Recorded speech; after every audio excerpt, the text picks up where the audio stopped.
Hey, it's Danny the Plumber. Today I'm in Palos Verdes, California, and I'm going to be installing an earthquake gas shutoff valve, also known as a seismic valve. In the event of a large enough earthquake, the gas for your house will be automatically shut off. Alright, let's get started. I'm going to be doing it on the right side here, which is the owner of the house side. This side is the gas company's side. We're going to be placing it right in here. We're going to be doing a horizontal install. They can either be vertical or horizontal, depending on which style of valve you buy. I'm going to try and get it right in here, and I'll show you how that's done. Today I have a little Firefighter earthquake gas shutoff valve. There's what it looks like. It's 1 inch on this specific one. They have all sorts of sizes.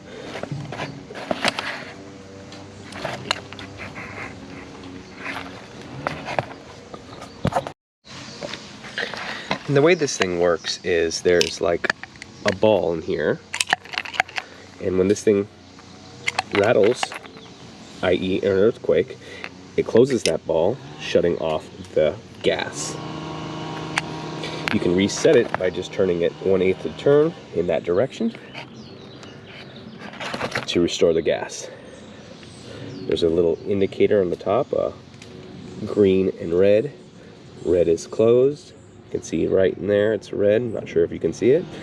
Turn it to 1/8 turn and it will turn green and turn the gas back on.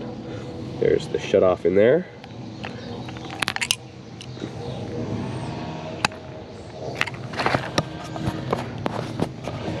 We also need a bracket, which is sold separately, and this is just to support the earthquake valve so your normal vibrations don't set the valve off, don't turn the valve off. And so I'll show you how to install that one. Okay, the first step is to turn the gas off for the house, which is located on the left side of the meter, turning that perpendicular to the pipe. Okay, so here I'm just going to loosen up the right side union, making sure that not a lot of debris falls in there, so I can turn the meter and work with it a bit.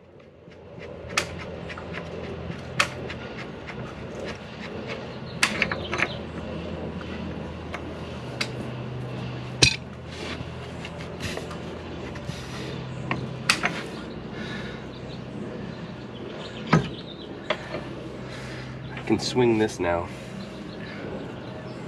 This is the gas company's. We're going to keep this set up here. This is a very special elbow with a union that connects onto the meter here.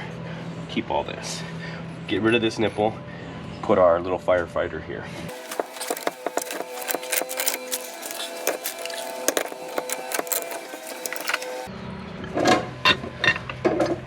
Don't lose the gasket.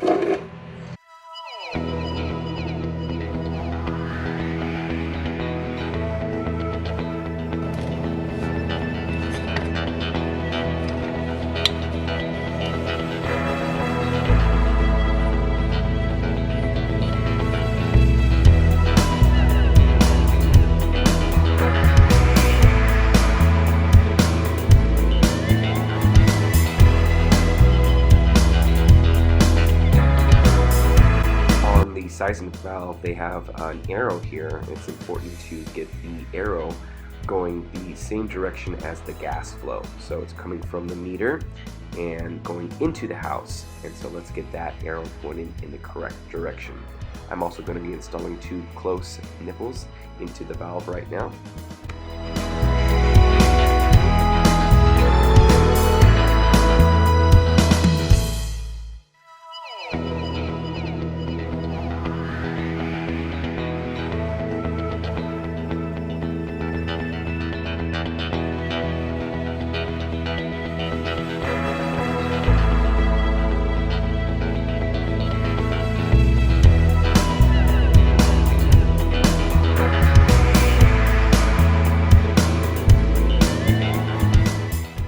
It's important to keep these seismic valves pretty level, left and right, and front and back. If you don't, you won't be able to turn the gas shutoff screw, the little 1/8 turn screw, on So what I'm doing here is I'm just fine-tuning it, adjusting it on that bottom elbow a little bit, and I'll do that in a few different places to make it sure that it's nice and level for me.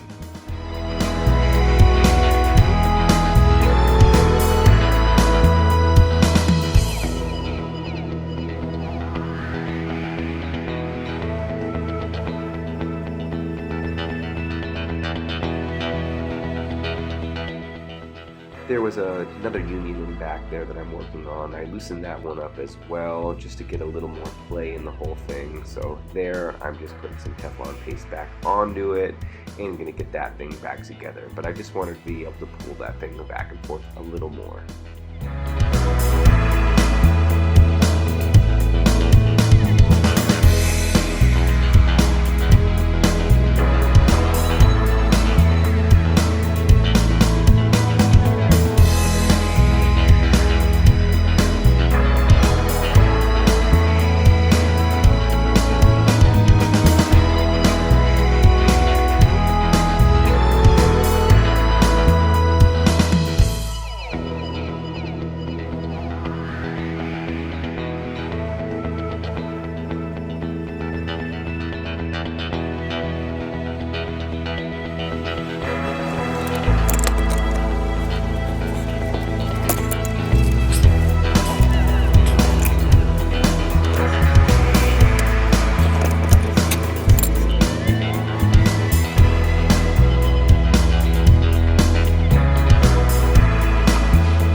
Now I'm just trying to get everything to line up, so I'm going to put a little pressure on that union adapter there and make that thing nice and level so it lines up with the meter and I can get my union on there. If that union has got an angle at all, it's not going to seal up with that, even with that gasket on it. So I'm just kind of going back and forth here, lining everything up real nicely.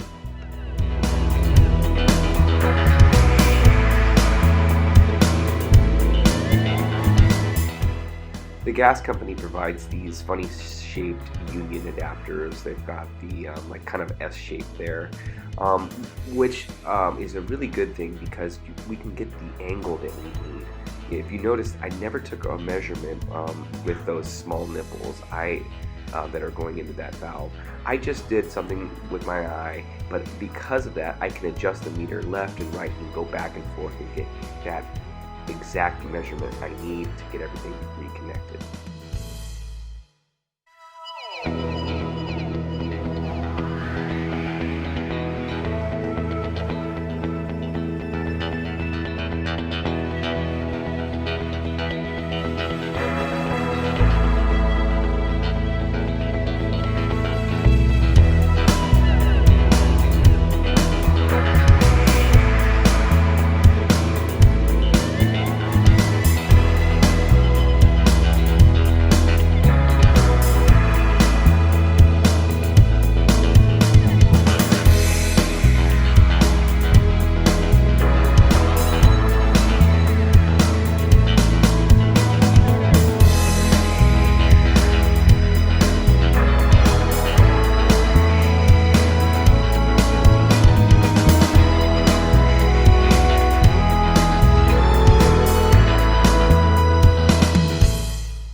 At this point, I'm just going back and forth, tightening everything up, making my final adjustments, making sure that that is nice and level, and just kind of going back and forth with those unions, tightening everything equally, at the same time making sure it's level.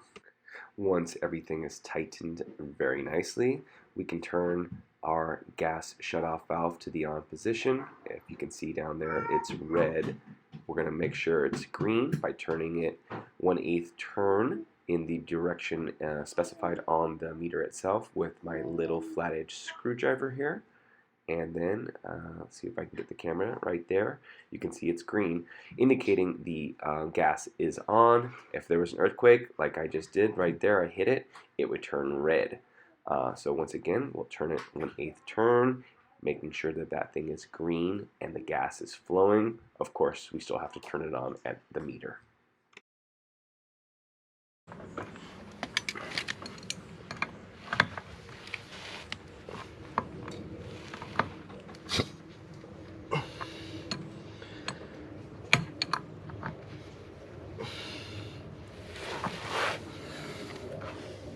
Once the gas is on, I like to look at the meter. On the meter, it says half foot. This indicator will indicate a small leak. This is the smallest indicator of all those dials there. If there's a small leak, this thing will start spinning around. It's not going to show a tiny, tiny leak very well, but if it's got a decent sized leak, it'll definitely show it on that half foot right there. So I just like to look at it for a few seconds, just like that, make sure it's not spinning around. I'm also going to test the whole meter with soap water solution. I'm going to spray all my joints down, and if it bubbles, we have a leak, and I'll show you how that's done right now.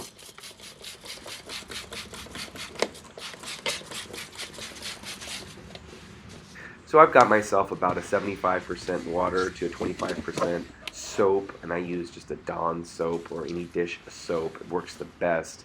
Solution, and sprayed all the joints, and I've got a leaker right here at the union. Unions are notorious for leaking, so I'm going to try and tighten this guy up.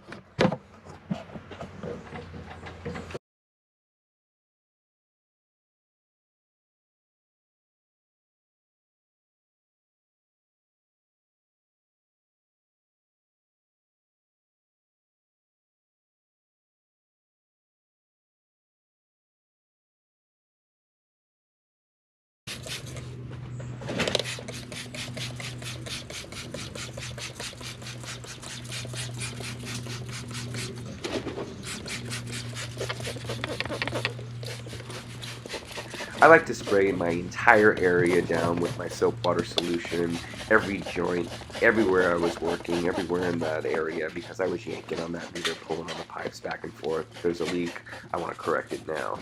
Also, one other thing I want to note is while I'm working here, I bumped into that seismic valve a few times, setting it off. And so this is why it's important to put an L bracket, a support bracket, on the system here. They recommend that. And so I'm going to be doing that shortly, and I'll show you how that's done after I make sure there are no leaks anywhere in this area.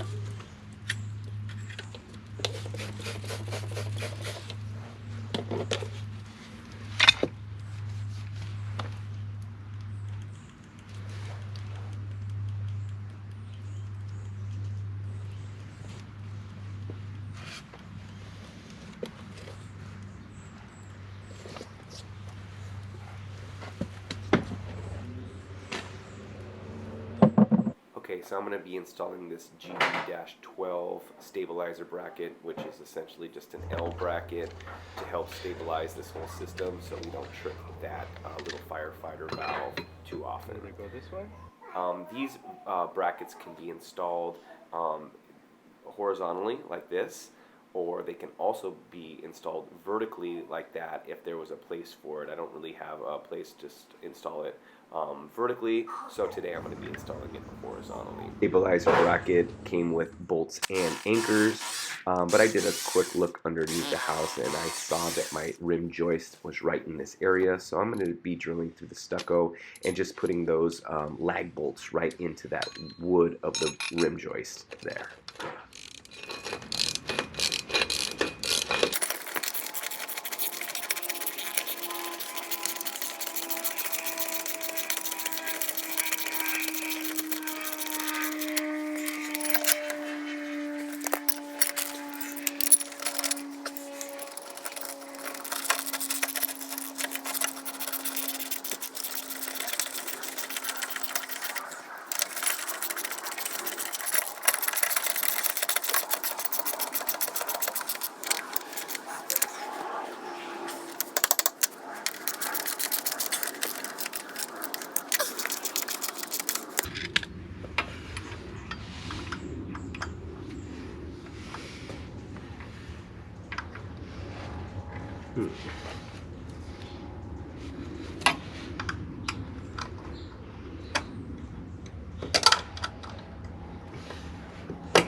the stabilizer bracket, also coming with that U-shaped strap.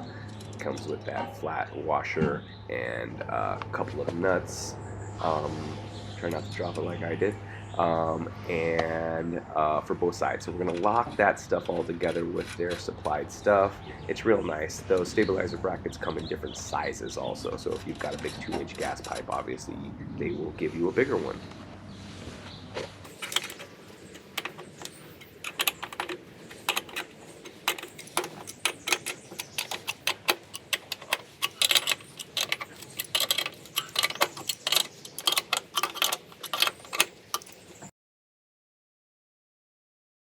There's no need for the stabilizer bar to stick out halfway to Africa, so I'm going to put a little line on it there and just cut it off with my sawzall. And then after I do that, I'm going to reinsert that black tip, that black cap.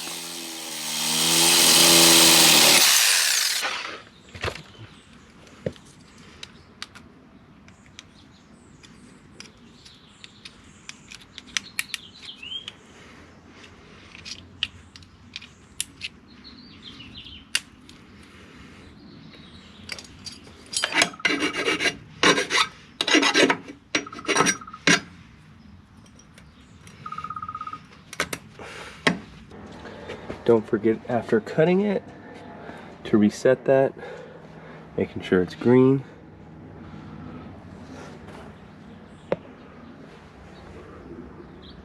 Okay, and we are done. There's an overview of the whole system, and that is how you install the little Firefighter seismic valve. I hope you guys enjoyed this video. If you did, please give it a thumbs up, and don't forget to subscribe to the channel. I'll see you next time.